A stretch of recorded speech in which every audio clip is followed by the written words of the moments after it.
নমস্কার। গল্পের আসরিত মধুবন্তী চ্যানেলে সবাইকে জানাই স্বাগত।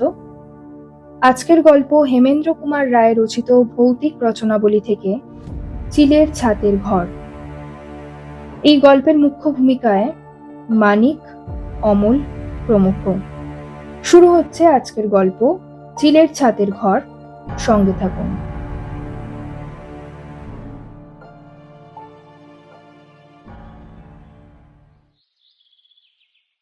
আমার ছেলেবেলার বন্ধু মানিক। সেবারে মানিক তার বাড়ির আর সকলকার সঙ্গে পশ্চিমে বেড়াতে গিয়েছিল। জায়গাটার নাম না হয় আর বললুম না। কিছুদিন পরে মানিকের কাছ থেকে এই চিঠিখানি পেলুম।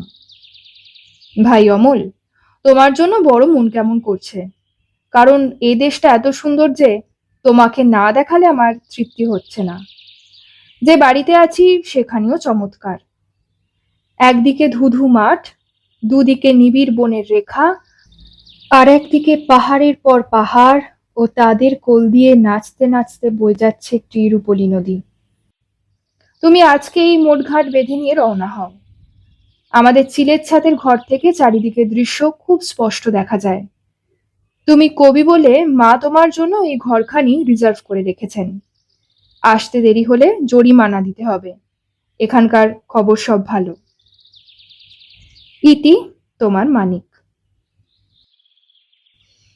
মানিকের মা আমাকে কমপ্লিমেন্ট দিয়েছেন আমি নাকি কবি। বাংলাদেশে কবিতা লিখলেই কবি হওয়া যায় কিনা। সুতরাং এত বড় একটা উপাধি লাভের পরেও মানিকের আমন্ত্রণ রক্ষা না করলে খুবই একটা অকৃতজ্ঞতার কাজ করা হবে। অতএব মোটমাট বাঁধতে শুরু করলুম। মানিকের বাড়িতে এসে উঠেছি। বাড়িখানি পুরনো হলেও প্রাসাদের মতন প্রকাণ্ড এবং দেখতেও পরম সুন্দর। চারিদিকে উঁচু পাঁচিল দিয়ে ঘেরা মস্ত এক বাগানের ভেতরে দাঁড়িয়ে সেই উঁচু বাড়িখানা প্রত্যেক পথিকেরই দৃষ্টি আকর্ষণ করে। এদিকে ওদিকে কৌতূহলী দৃষ্টি নিক্ষেপ করতে করতে প্রথম যখন অমলের সঙ্গে বাগানের পথ দিয়ে বাড়ির দিকে অগ্রসর হলুম, হঠাৎ একদিকে আমার চোখ পড়ল। বিলাতি পাম গাছ দিয়ে ঘেরা এক টুকরো জমির ভেতরে ছোট একটা স্মৃতিস্তম্ভের মতো কি দাঁড়িয়ে রয়েছে। জিজ্ঞাসা করলুম, ওটা কি মানিক? মানিক বললে, কবর। কবর? হ্যাঁ, এ বাড়িখানা আগে এক সাহেবের ছিল। তার মেম মারা গেলে পর তাকে এইখানে কবর দেওয়া হয়।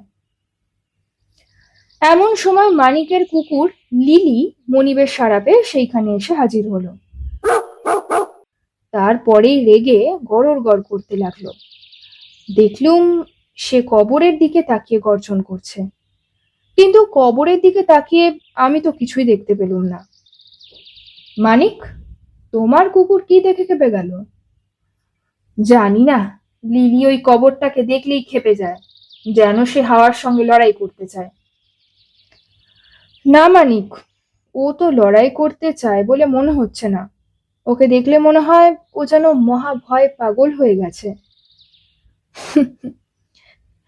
জাতে আর নামে বিলিতি হলেও লিলি আমাদের কাছে এসে হিন্দু ধর্ম অবলম্বন করেছে। হিন্দুদের বাড়িতে খ্রিস্টানের কবর ও বোধহয় পছন্দ করে না। কিন্তু ও কথা এখন থাক, চলো তোমাকে তোমার ঘরে নিয়ে যাই। বাড়ির ভেতরে ঢুকলুম। যেমন প্রকাণ্ড বাড়ি তেমনি মস্ত মস্ত ঘর। সেসব ঘরের অবস্থা এখন ভালো নয়। কোথাও চুন বালি খসে পড়েছে, কোথাও মেঝে ছাদা করে ইঁদুরেরা বড় বড় গর্ত বানিয়েছে, কোথাও কড়িকাঠ থেকে বাদুড়েরা দলে দলে ঝুলছে। এই বাড়িখানা অনেকদিন খালি পড়েছিল। এই মেরুয়াদের দেশে কুসংস্কার বড় বেশি। বোধহয় ওই কবরের ভয়েই এ বাড়িখানা এতদিন কেউ ভাড়া নিতে চায়নি। আমি বললুম, বসত বাড়িতে আমিও কবর টবর পছন্দ করি না। জীবন আর মৃত্যুর কথা একসঙ্গে মনে পড়লে বেঁচে সুখ পাওয়া যায় না। আমরা কিন্তু আজ 3 হপ্তাহ ধরে এখানে খুব সুখেই বাস করছি। ও কবর ফুঁড়ে উঠে কোনোদিন কোনো মেমপত্নী আমাদের সঙ্গে গল্প করতে আসেনি। এখন ওপরে উঠে তোমার ঘর দেখবে চলো। চওড়া এক কাঠের সিঁড়ি বেয়ে ওপরে উঠতে লাগলুম। এক সময় এই সিঁড়ি যে দেখতে খুব চমৎকার ছিল, এখনো তা বেশ বোঝা যায়। কিন্তু আজ এই সিঁড়ি এমন জীর্ণ হয়ে গেছে যে আমাদের পায়ের চাপে যন্ত্রণায় যেন আর্তনাদ করতে লাগলো। চিলের ছাদের ঘর বলতে আমরা যা বুঝি, এখানে সেরকম নয়। এই ঘরখানা নতুন ধরনের। এই শ্রেণীর ঘর প্রায় খুব ছোট হয়, কিন্তু এই ঘরখানা বেশ বড়সড়। এর একদিকে কাঠের সিঁড়ি ওপরে এসে উঠেছে এবং তারপরেই ঘরখানা শুরু হয়েছে। 3 দিকে সারি সারি 12টা লম্বা চওড়া জানলা ও ঘরের ম্যাটিং মোড়া মেঝের ওপরে কতগুলো পুরনো sofa, couch, chair, dressing table, washing stand ও একখানি মস্ত বড় লোহার খাট।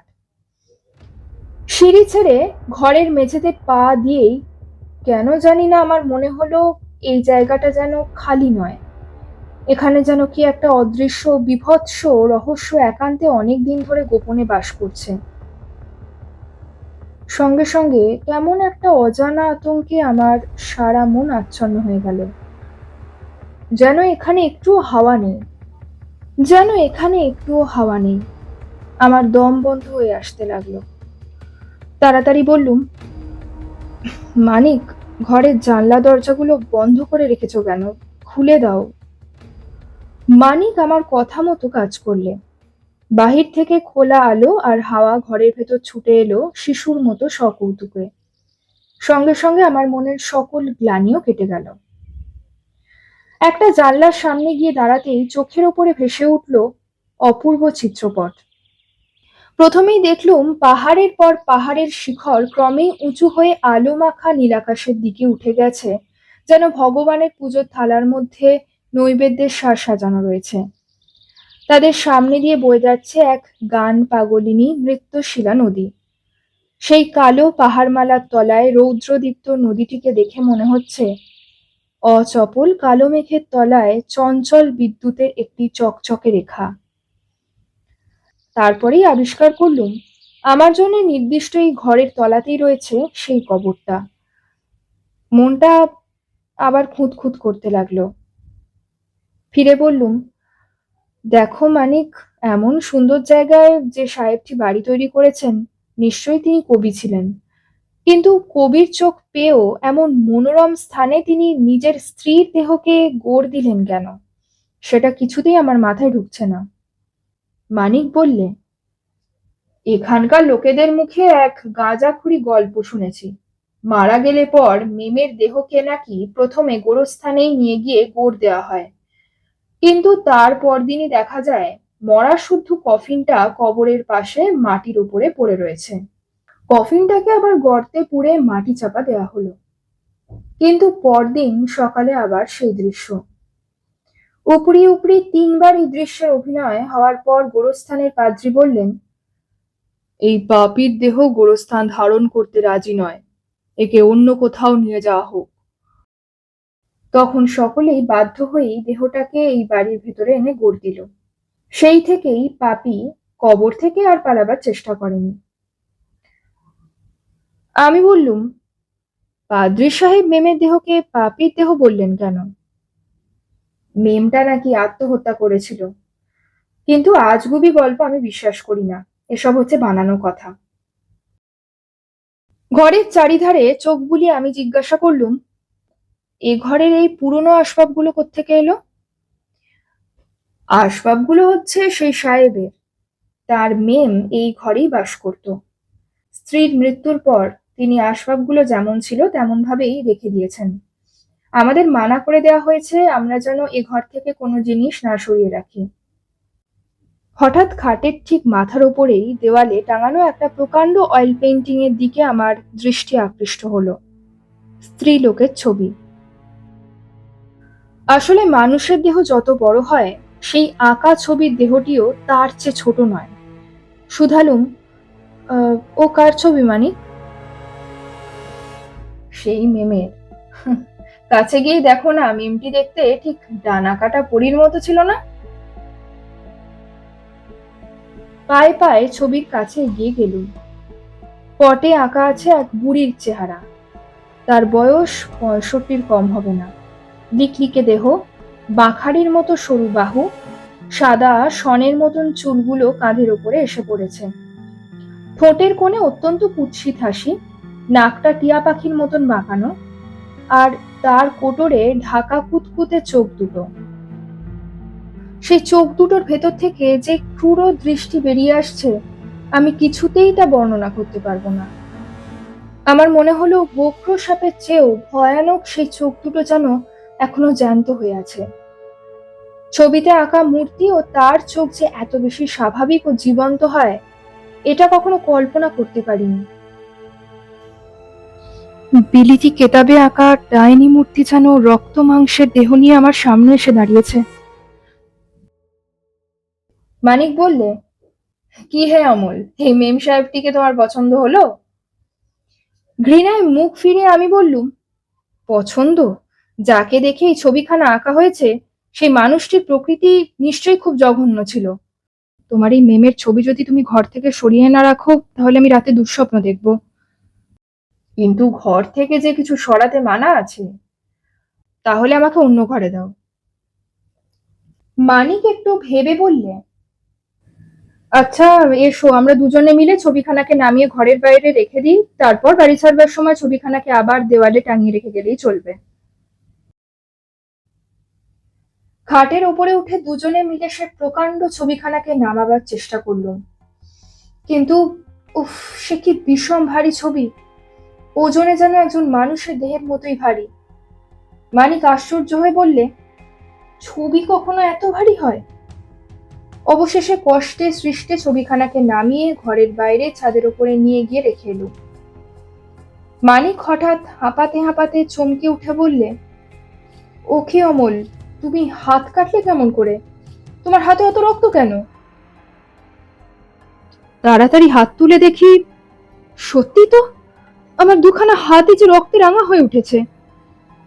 তারপরেই মানিকের দুই হাতের দিকে তাকিয়ে আমিও বলে উঠলুম, মানিক মানিক, তোমার হাতেও যে রক্ত! মানিক নিজের হাতের দিকে হতভম্বের মতো তাকিয়ে বললে, তাই তো, কখন যে হাত কেটেছে আমি তো কিছুই টের পাইনি।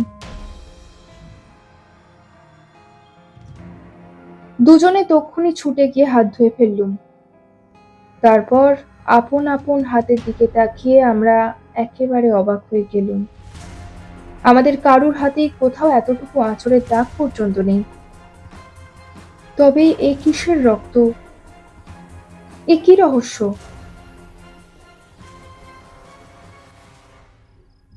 সে রাত্রে চাঁদের আলো এসে বাইরে অন্ধকারের সমস্ত ময়লা ধুয়ে দিয়েছিল এবং দূরের নদী পাহাড় বনকে দেখাচ্ছিল ঠিক পরিস্থানের স্বপ্নময় দৃশ্যের মতো। সেই দিকে মোহিত চোখে তাকিয়ে তাকিয়ে কখন যে ঘুমিয়ে পড়লুম কিছুই বুঝতে পারলুম না। আচম্বিতে আমার ঘুম ভেঙে গেল। কি জন্যে ঘুম ভাঙলো সেটা বুঝতে পারলুম না বটে, কিন্তু এটা বেশ অনুভব করলুম ঘরের ভেতরে নিশ্চয়ই কোনো একটা অস্বাভাবিক কিছু রয়েছে। ধড়মড়িয়ে বিছানার উপরে উঠে বসে চেয়ে দেখি কালো মেঘের চাদরে চাঁদের মুখ ঢাকা পড়ে গেছে। ঘরে ঘুটঘুটে অন্ধকার, সঙ্গে সঙ্গে কেমন একটা বিশ্রী দুর্গন্ধ আমার নাকে এলো। মেডিকেল কলেজে যে ঘরে পচা মরা কাটা হয়, একবার সেই ঘরে ঢুকে আমি ঠিক এইরকমই দুর্গন্ধ পেয়েছিলাম। হঠাৎ আমার মাথার ওপর কে ফুঁস করে নিঃশ্বাস ফেললে। আমার স্তম্ভিত বুকটা ঠিক ঠিক করতে লাগলো। ভাবলুম মনের ভুল, হয়তো জানলা দিয়ে হাওয়ার দমক এসে আমার চুলে লেগেছে। একটু সরে বসে বিছানা হাতড়ে দেশলাইয়ের বাক্সটা পেলুম। একটা কাঠি জেলে তুলে ধরে তাড়াতাড়ি ঘরের চারদিকটা একবার দেখে নিলুম। দেশলাইয়ের কাঠি নিভে গেল, কিন্তু যা দেখেছি সেইটুকুই যথেষ্ট। মানিক আর আমি দুজনে মিলে যে ভারী ছবিখানাকে ধস্তাধস্তি করে নামিয়ে বাইরে রেখে এসেছিলুম, সেই ছবিখানা ঘরের দেওয়ালে যেখানে ছিল আবার ঠিক সেইখানেই টাঙানো রয়েছে।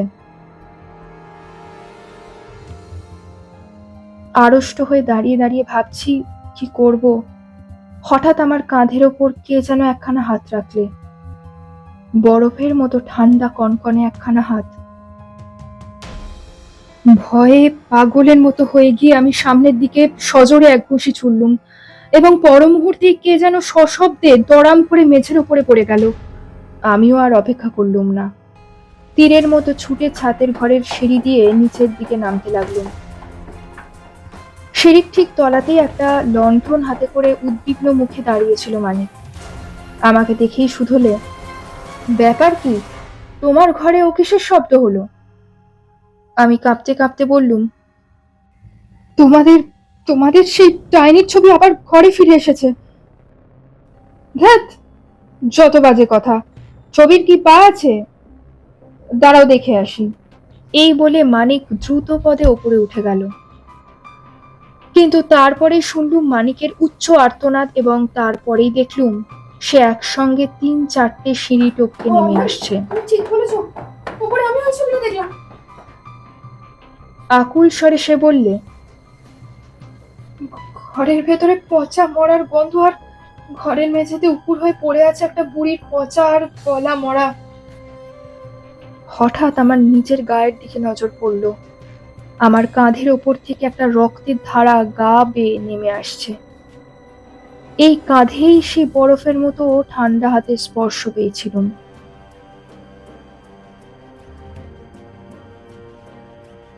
শুনছিলেন আজকের গল্প চিলের ছাতের ঘর, রচনা হেমেন্দ্র কুমার রায়, গল্প পাঠ এবং সমগ্র পরিচালনায় আমি মধুবন্তী।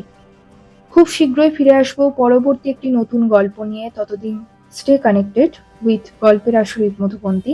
ধন্যবাদ।